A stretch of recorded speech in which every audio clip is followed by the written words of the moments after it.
सर्वप्रथम सर्वांना श्री स्वामी समर्थ. स्वामी महाराजांच्या कृपेने तुमच्या सर्व चांगल्या इच्छा पूर्ण होत ही स्वामींचरणी प्रार्थना करते आणि आजच्या व्हिडिओला सुरुवात करते.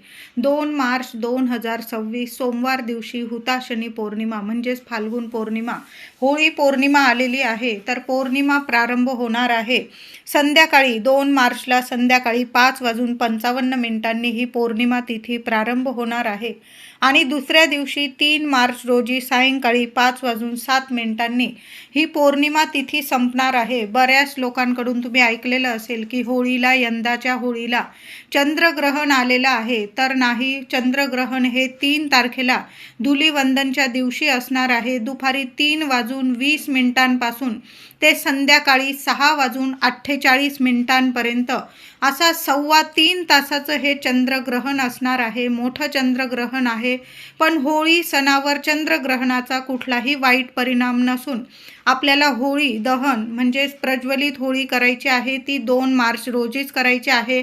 संध्याकाळी 6 वाजेपासून ते रात्री 9-10 वाजेपर्यंत तुम्ही अगदी आनंदाने होळीचे दहन करू शकता, पूजन करू शकता. नैवेद्य, पाणी, सर्व पूजा वगैरे आपल्याला होळीची 2 मार्चला संध्याकाळी 6 वाजेपासून रात्रीच्या 10-10:30 वाजले तुम्हाला चालेल. अगदी शुभ मुहूर्त आहे. दुसऱ्या दिवशी सूर्योदयापासून ते संध्याकाळी 6:48 चंद्रग्रहणाचे वेद नियम सर्वांनी जरूर पाळा. ज्यांना म्हणजे ज्या गर्भवती महिला असतील, अशक्त, लहान लेकरं, त्यांनी यावर्षी धुलिवंदन वगैरे नाही खेळला. तुम्ही 8 मार्चला रंगपंचमीचा उत्सव खेळला तुम्ही तरीही चालेल. बाहेर निघू नका, शांत घरात बसा. तुम्ही जर वेद नियम पाळता, मोठ्यांचं ऐकतात, तर आवर्जून गर्भवती महिला असतील, अशक्त व्यक्ती आणि ज्यांना हे चंद्रग्रहण अशुभ ठरणार आहे अशा राशीच्या लोकांनी सुद्धा आणि लहान लेकरं असतील त्यांनी सर्वांनी धुलिवंदनच्या दिवशी 3 मार्च रोजी चंद्रग्रहण लागल्यावर घरात बसा. थोडे का होईना वेद नियम पाळले तर काही बिघडत नाही. शांत बसा, नामस्मरण करा. तुम्ही ज्या देवांना, इष्टदेवतांना मानतात त्या देवांचं पूजन करा. जप, तप, ध्यान, नामस्मरण एवढ्या गोष्टी केल्या. तुम्ही देवपूजा करू शकता, स्नान करू शकतात. या काळात सर्व म्हणजे आपण जर देवांची सेवा केली तर 1000 पटीने आपल्याला पुण्यफळ मिळत असतं. आणि जे मंत्र, स्तोत्र आपण या ग्रहणाच्या काळात आपण बोलतो, पठण करतो ना, तर उजळून निघतात असं म्हटलं जातं. म्हणून या वेळात, या काळात, चंद्रग्रहणाच्या काळात 3.25 तासाचं हे मोठं चंद्रग्रहण आलेलं आहे. तर 3 मार्च रोजी दुपारी 3:20 ते संध्याकाळी 6:48 हे असं चंद्रग्रहण असणार आहे. 3 तारखेला सकाळी सूर्य उगवण्यापासून ते संध्याकाळपर्यंत या चंद्रग्रहणाचे वेद नियम सर्वांनी जरूर पाळायचे आहे. तर होळी पौर्णिमा म्हणजेच हुताशनी पौर्णिमा, फाल्गुन पौर्णिमा या दिवशी आपण होलिका उत्सव साजरा करतो. तर हा सण कसा साजरा करतात? आता बरेचशा लोकांना मनात प्रश्न पडलेला असेल की 3 तारखेला उदय तिथीनुसार ही फाल्गुन पौर्णिमा आल्यामुळे आपण 2 तारखेला कशी बरं होळी साजरी करत आहोत? तर होळीचा सण एकमेव असा सण आहे जो आपण संध्याकाळ नंतर, प्रदोष काळानंतर साजरा करत असतो.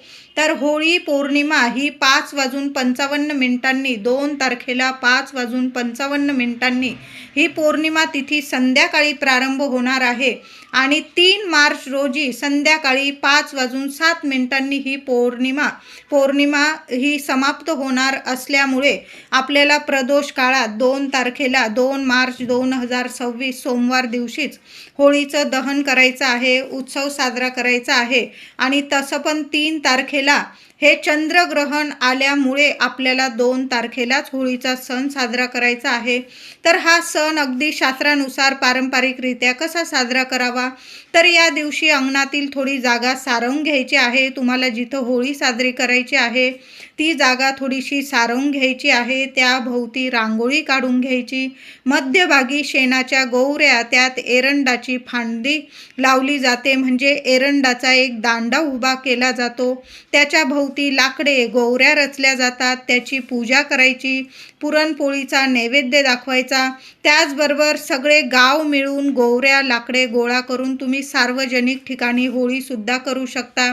तिची सर्वांनी मिळून पूजा करावी. नंतर त्यात प्रत्येक कुटुंबाने एक नारळ जरूर अर्पण करायचा. आता नारळ अर्पण करताना कसा करायचा? महिलांनो, दादांनो, आपल्या घरातून एक नारळ घ्यायचा आहे आणि शेंडी आपल्या घरात आली पाहिजे, म्हणजे हातांच्या वर आली पाहिजे. अशा दोन्ही हातात तो नारळ पकडायचा. आपल्या घराच्या शेवटच्या खोलीपासून तो नारळ पकडायचा दोन्ही हातात. हा उपाय, ही सेवा महिला करू शकतात, पुरुष दादा करू शकता, कुणीही केली तरीही चालेल. तो नारळ घ्यायचा. मनात तुमच्या ज्या इच्छा असतील, ज्या समस्या असतील, भगवान श्री हरी विष्णूंना तुम्हाला सांगायच्या आहे. संपूर्ण घरात तो नारळ फिरवून घ्यायचा आहे आणि सरळ जाऊन जळत्या होळीत तुम्ही तो नारळ अर्पण करायचा आहे. अशा पद्धतीने जर तुम्ही नारळ अर्पण केला ना, तर तुमच्या घरात ज्या अडीअडचणी असतील, तुमच्यावर काही संकट असेल, समस्या असतील, भगवान श्री हरी विष्णू एका क्षणात त्या समस्यातून मार्ग मिळवून देतील. सर्व समस्या नष्ट होईल. जसा जसा तो नारळ होळीत जळतो तशा तुमच्या सर्व समस्या नष्ट होतात, जळून खाक होतात. म्हणून प्रत्येकाने होळी पौर्णिमेला म्हणजेच होळीत एक नारळ जरूर अर्पण करावा. आता होळी का साजरी केली जाते बरं? छोटीशी कथा सांगते. हिरण्यकश्यपूचा मुलगा भक्त प्रल्हाद हा विष्णूंचा, भगवान श्री हरी विष्णूंचा लाडका भक्त होता. हिरण्यकश्यपूने त्यांचा छळ केला. प्रल्हादाने श्रीकृष्णांचे नाव घेऊ नये म्हणून हिरण्यकश्यपूने त्याला उंच कड्यावरून खाली फेकून दिले, खाली टाकले, उकळत्या तेलाच्या कढईत टाकले. तरीही भक्त प्रल्हादावर त्याचा काही एक परिणाम झाला नाही. तो तसाच्या तसा राहिला. शेवटी हिरण्यकश्यपूची बहीण म्हणाली, मला वर लाभल्यामुळे, मला आशीर्वाद लाभल्यामुळे अग्नीपासून मला कोणतेही भय नाही. मी जळणार नाही कधीच. मी प्रल्हादाला घेऊन अग्नीत बसते. त्याप्रमाणे हिरण्यकश्यपूची बहीण हुंडा प्रल्हादाला मांडीवर घेऊन अग्नीत बसली. सभोवती गोवऱ्या रचून पेटवले गेले. पण काय आश्चर्य, वर मिळालेली हुंडा अग्नीत जळून भस्म झाली, तर भक्त प्रल्हाद मात्र अग्नीतून सुखरूप बाहेर आला. जे वाईट होते ते जळून गेले, जे अस्सल होते ते तापवून शुद्ध बनले. प्रल्हादाची जणू ही अग्नी परीक्षाच होती. त्याच प्रसंगाची आठवण म्हणून होळी पेटवली जाते. बघा, होळीत जे वाईट आहे ते जळून खाक होतं आणि सत्याचाच विजय होतो. म्हणून होळीच्या दिवशी नक्की मनोभावे महिलांनो, दादांनो, पूजा करा. हळदी, कुंकू, फुलं, अक्षता वाहून होळीची पूजा करा. महिलांनो, एक दिवा मुलांची प्रगती व्हावी, मुलांवर कसलंही अकाली संकट येऊ नये म्हणून होळीजवळ तुम्ही एक दिवा लावू शकता. होळीची नीट पूजा करायची आहे. पाणी फिरवून तुम्हाला 3 प्रदक्षिणा घाला, 5 घाला, 7 घाला. होळीला पाणी फिरवून प्रदक्षिणा जरूर घाला. मुलांकडून सुद्धा ही सेवा करून घ्या. मनोभावे होळीला नमस्कार करायचा आहे आणि कुटुंबाकडून एक नारळ होळीला जरूर अर्पण करायचा आहे. आता होळीच्या दिवशी आपल्याला काही उपाय, तोडगे जरूर करायचे आहे. महिलांनो, दादांनो, जरूर करा. जे काही मागे संकट असेल, पीडा असेल, अडचणी असेल, संपूर्ण नष्ट होईल. होळीच्या पवित्र अग्नीत सगळ्या अडचणी संपून जातील, नष्ट होईल, जळून खाक होईल. कुणी शत्रू वगैरे विनाकारण त्रास देत असेल, नजर बाधा लावत असेल, काही बाहेरील बाधा वगैरे करण्याचा तुमच्यावर प्रयत्न करत असेल, जळून खाक होईल आणि भगवान श्री हरी विष्णूंची भरभरून कृपा होईल. असे काही उपाय आणि तोडगे जरूर करायचा आहे. तर होळी पौर्णिमा जरी संध्याकाळी प्रारंभ होणार आहे, तरी पण सकाळपासून उपाय तोडगे जरूर करा. तर होळी पौर्णिमेला लवकर उठायचं आहे आणि आंघोळीच्या पाण्यात, अगदी लहान लेकरांपासून सगळ्यांनी हा उपाय करा. आंघोळीच्या पाण्यात थोडंसं गंगाजल टाका, थोडंसं गोमूत्र टाका, थोडंसं खडं मीठ टाकायचं आहे आणि बारीकसा खडा तुरटीचा टाकायचा आहे. तुरटी इतकी प्रभावी असते की सगळी नकारात्मकता खेचून घेण्याची ताकद तुरटीमध्ये आहे आणि तुमचा चंद्र मजबूत बनवेल. तुरटी तुमचा शुक्र ग्रह मजबूत बनवेल आणि ज्याचा चंद्र शुक्र गुरु ग्रह मजबूत असतो त्याला या जगात लक्ष्मी मातेकडून सर्व काही इच्छित फलप्राप्ती होते. म्हणून या दिवशी होळी पौर्णिमेला सकाळीच हे आंघोळीचा उपाय जरूर करा. राहून गेला तर तुम्ही दुसऱ्या दिवशी 3 तारखेला सुद्धा याच वस्तू थोडं खडं मीठ, गंगाजल, तुमच्याकडं गोमूत्र असेल जरूर टाका आणि थोडंसं बारीकसा खडा तुरटीचा आवर्जून टाका. कितीही मोठा शत्रू असेल तुम्हाला विनाकारण त्रास देत असेल तुरटी या वस्तू पाण्यात टाकताना भगवान श्री हरी विष्णूंचं तुम्हाला नामस्मरण करायचं आहे आणि मग आंघोळीचा उपाय करायचा आहे. लहान लेकरांना सुद्धा तुम्ही उपाय करू शकता. हा महिलांनो, होळीच्या दिवशी आणि दुसऱ्या दिवशी चंद्रग्रहण आहे त्या दिवशी सुद्धा एक पवित्र पाणी आपल्या घरात दारात शिंपडून द्यायचं आहे. काय करायचं आहे? आंघोळीनंतर हा उपाय करा. थोडंसं पाणी घ्यायचं आहे, चिमूटभर हळद टाकायची आहे, गोमूत्र टाका, गंगाजल टाका, गुलाबजल टाका. या सर्व वस्तू तुम्हाला लागणारच आहे आणि या सर्व वस्तू आपल्याकडं हव्याच आहे. तर या सर्व वस्तू पाण्यात टाकायचं आहे. एक कापराची वडी बारीक करून टाकायची आहे. सर्व पाण्यात मिक्स करा. हळद, गोमूत्र, गुलाबजल, गंगाजल, कापूर वडी या सर्व वस्तू पाण्यात मिक्स करायच्या, 5ही वस्तू. आणि ते पाणी तुम्हाला तुमच्याकडं स्प्रे बॉटल असेल किंवा हाताने जरी तुळशी पत्राने शिंपडून दिलं तरीही चालेल. ओम नमो भगवते वासुदेवाय नमः या मंत्राचा जप सर्वांनी करा. नाही काही जमलं ना, भगवान श्री हरी विष्णूंचा जप करा.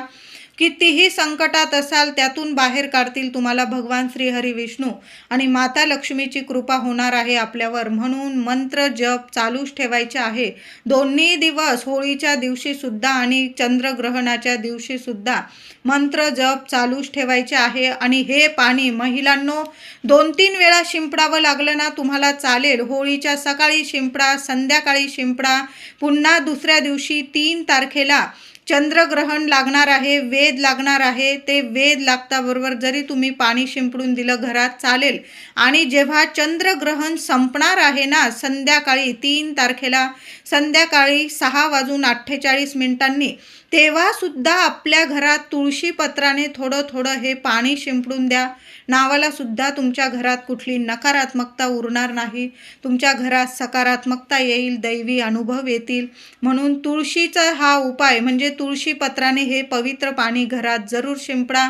होळीला, धुलीवंदनला तुळशीला हात लावू नका. तुम्ही आता पूजा वगैरे करण्यासाठी हात लावू शकता. काही महिला म्हणतील मग हातच लावायचं नाही का? तर अशा गोष्टी नाही. हात लावा, पाणी टाका, पाणी अर्पण करा, तुपाचा दिवा लावा, हळदी कुंकू फुलं वाहून तुळशी मातेची पूजा करा. पण तुळस तोडू नका. तुळशीचे उपाय वगैरे करण्यासाठी आता ग्रहण आहे, आपण पाण्यात जेवणात तुळस तर टाकणारच आहोत. म्हणजे आपल्याला जेवण किंवा पाणी आपल्याला टाकून द्यावं लागणार नाही. ग्रहणाचे कुठलेही परिणाम आपल्या जेवणावर पाण्यावर होणार नाही. म्हणून तुळस तर आपल्याला लागणारच आहे. आणि होळीला तर आपण भगवान श्री हरी विष्णूंना तुळस अर्पण करणारच आहोत. तर तुळशीची व्यवस्था आधीच करून ठेवा. आधीच तुळस तोडून ठेवायची आहे. नाही तर तुम्ही फुलवाल्या दादांकडून विकत आणली तरीही चालेल.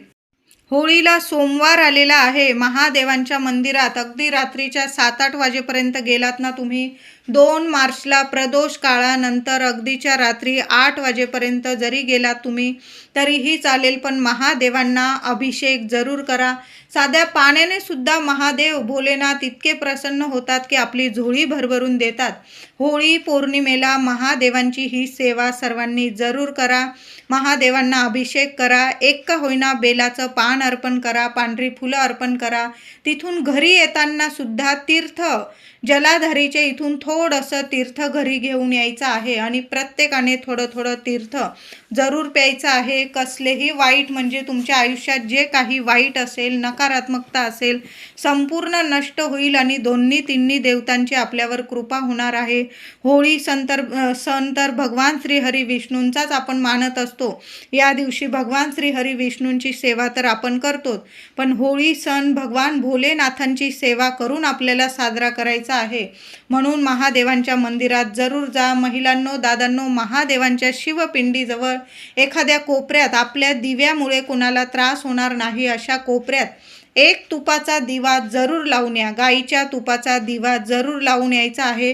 त्या तुपाच्या दिव्यात एक कापराचा तुकडा, अगदी बारीक जरी टाकला ना चालेल, पण एक कापराचा तुकडा जरूर ठेवून आणि मग तो दिवा प्रज्वलित करा. तुमच्या ज्या इच्छा असतील त्या बोलून घ्या आणि महादेवांसमोर एक दिवा जरूर प्रज्वलित करा. आता होळीची पूजा करण्या अगोदर महिलांनो, तुळशीजवळ दिवा लावतच असतो आपण संध्याकाळी, तर एक चौमुखी दिवा तुम्हाला मुख्य दाराशी सुद्धा लावायचा आहे आणि मग बाहेर जाऊन तुम्हाला होळी मातेची पूजा करायची आहे. तर एक मातीची पंती जरी घेतली तरीही चालेल. त्यात दुहेरी वात टाकायची आहे, लांब वात टाकायची आहे. अशा 4 वाती टाका. जे तेल देवांसाठी दिव्यांसाठी वापरतात ते तेल टाका. एखाद्या कागदावर, एखाद्या ताटलीत तो दिवा ठेवायचा आहे. माता लक्ष्मीचं नामस्मरण करा. दिव्याला हळदी कुंकू अक्षता वाहून दिव्याची पूजा करा आणि आपल्या मुख्य दाराशी उजव्या साईडला डाव्या साईडला बघू नका, तुम्हाला जिथं जागा मिळेल ना तिथं तो दिवा प्रज्वलित करायचा आहे. उंबरठ्याला हात लावून तुम्हाला प्रार्थना करायची आहे आणि उंबरठ्यावर सुद्धा एक मातीच्या पंतीत थोडेसे तांदूळ, अख्खे तांदूळ घ्यायचे. त्यात 5 लवंग चांगल्या फुलाच्या बघून घ्या. थोडीशी पिवळी मोहरी असेल तर पिवळी मोहरीची मुठभर ठेवा आणि 2 कापराच्या वड्या ठेवायच्या आहे. कोपऱ्यात ठेवा, कुणाचा पाय लागणार नाही अशा ठिकाणी. आणि मग तुम्हाला होळीची पूजा करायला जायचं आहे. कळालं असेल माझ्या सर्व मैत्रिणींना. एक चौमुखी दिवा दाराशी लावा आणि आपल्या उंबरठ्यावर मातीच्या पंतीत थोडे तांदूळ, 5 लवंग, 1-2 कापराच्या वड्या आणि थोडीशी पिवळी मोहरी या वस्तू ठेवून मग होळीची पूजा करायला जा. होळी मातेची पूजा करून आल्यानंतर घरात तुम्ही याल तर तेव्हा आपल्या उंबरठ्यावर या वस्तू तुम्हाला जाळून टाकायच्या आहे.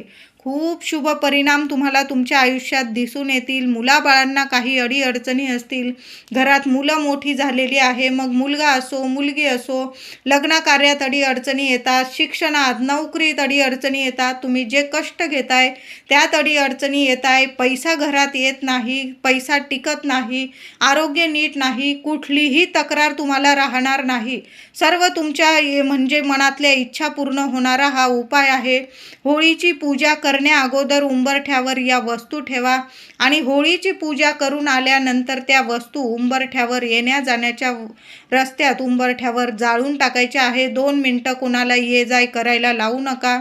त्या वस्तू जाळून टाकायच्या आहे. नंतर त्या वस्तू तुम्ही निर्माल्यात टाका. पुन्हा ती पंती तुम्ही वापरू शकतात. सुंदर उपाय आहे. अनुभव नक्की येईल सोन्यासारखे तुम्हाला. महिलांनो, करून तर बघा. होळी पौर्णिमेला माता लक्ष्मी आपली कुलस्वामिनी असेल, तुम्ही त्या फोटो असेल माता लक्ष्मीचा किंवा तुमच्या कुलस्वामिनीचा, श्रीयंत्र असेल, टाक असेल, त्यावर कुंकुमार्चन जरूर करा.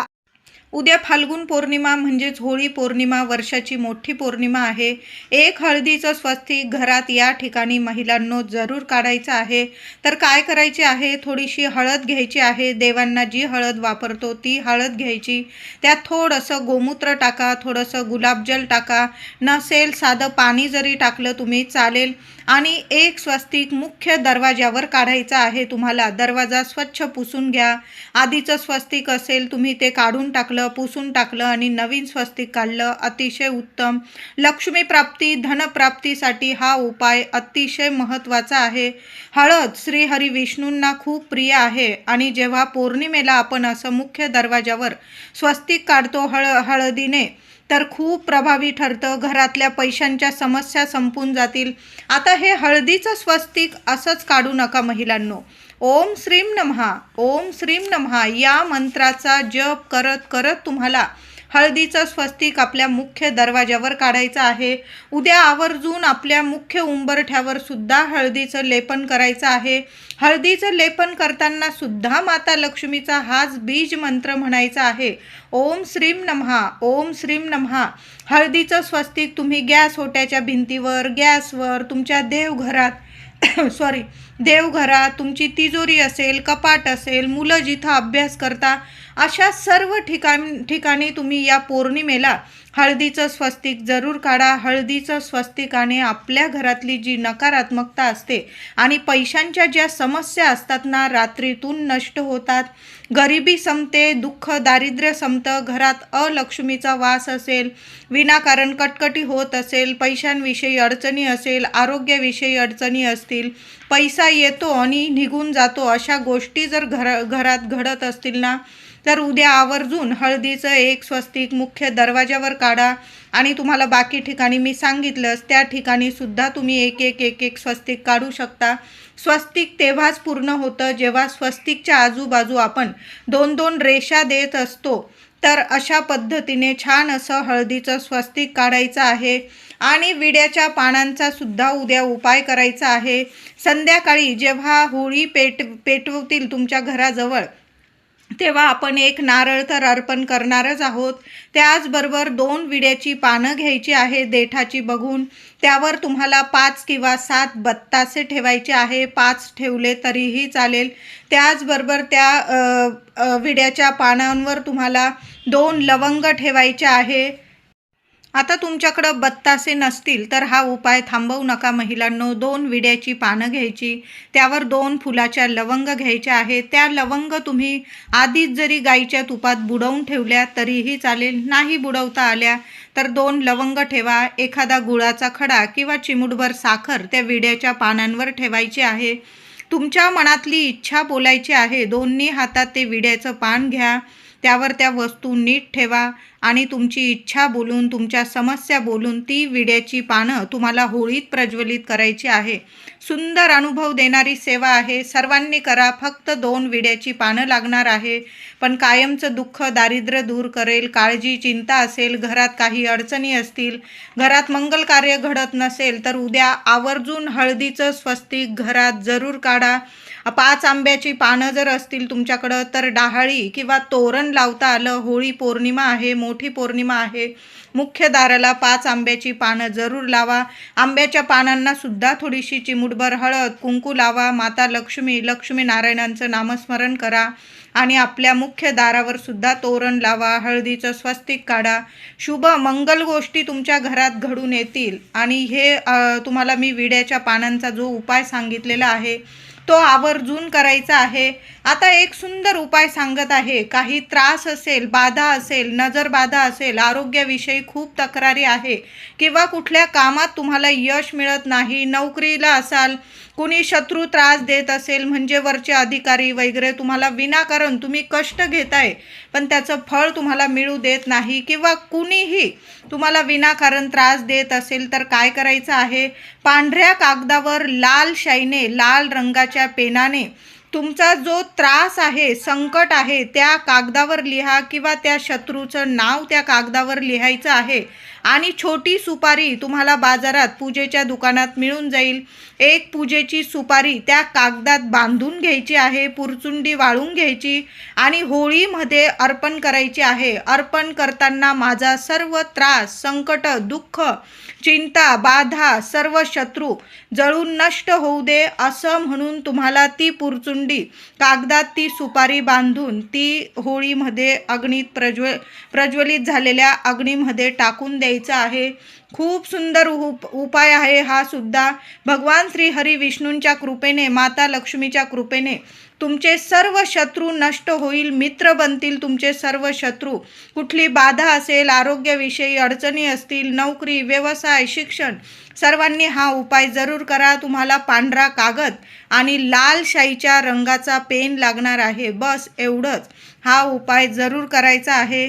आता ज्यांच्या लग्न कार्यात अडचणी येतात त्या मुलाने किंवा मुलीने 2 विड्याच्या पानांवर 2 हळकुंड घेऊन शिव मंदिरात जायचं आहे. महादेवांना अभिषेक करा, बेलफूल अर्पण करा आणि ती 2 विड्याची पानं, 2 हळकुंड त्या विड्याच्या पानांवर ठेवून अर्पण करायचं आहे. मनातील इच्छा बोला, मला योग्य वधू वर मिळू दे, माझं योग्य ठिकाणी योग्य वेळेत लग्न कार्य होऊ दे, सुखाचा संसार होऊ दे, प्रगती होऊ दे.